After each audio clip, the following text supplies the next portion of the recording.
Can you talk about the American Herbal Pharmacopoeia and what its role is and what that group is? Yeah, so we founded AHP in 1995, and at that time nobody really cared a lot about quality control of herbal products. If you know anything about the history of herbal medicine in this country, it basically disappeared around 1935, 1936.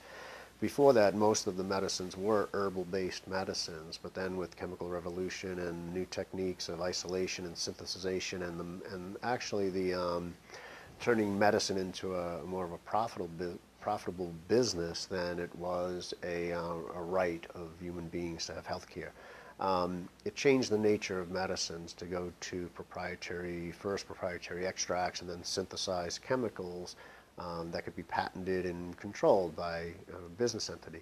And so herbal medicine basically disappeared, and then it didn't reemerge until 1960s with the Back to Nature revolution and revolution in all things, every kind of ism that you want to think about, as well as Eastern philosophies, Indian philosophies, interest in Native American philosophies, interest in Buddhism, traditional Chinese medicine, acupuncture came in the 70s. So this brought people back to natural healthcare and natural medicine. But in that time, even though the herbal industry started to grow and started to succeed as an alternative form of medicine, much of the knowledge that people had had previously, like from the 1800s, or actually from before the 1800s up until the 1930s when herbs disappeared, much of the knowledge of quality control of how an herb should be picked, how it should be dried, how it should be processed, what's the right time of the year to pick it, how to determine you have the right identity, how to look out for adulterations. A lot of that knowledge was lost. It was still in the old books, old what are called pharmacognosy books or old materia medicas.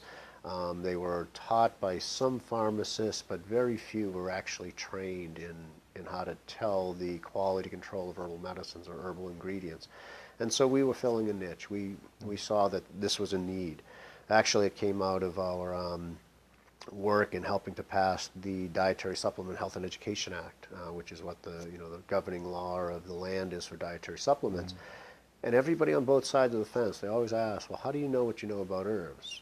What about quality control? What about side effects? What about use in pregnancy, dosage, things like that? And I usually could address those issues pretty well because I was pretty well informed of the literature and what was going on in other countries as well. And I come from a traditional herbal medicine, clinical herbal medicine background. So I could answer those questions with confidence. We got to shape past. But it still begged the question that we didn't have one repository for all of this information on herbal products, on herbal ingredients, on the quality control.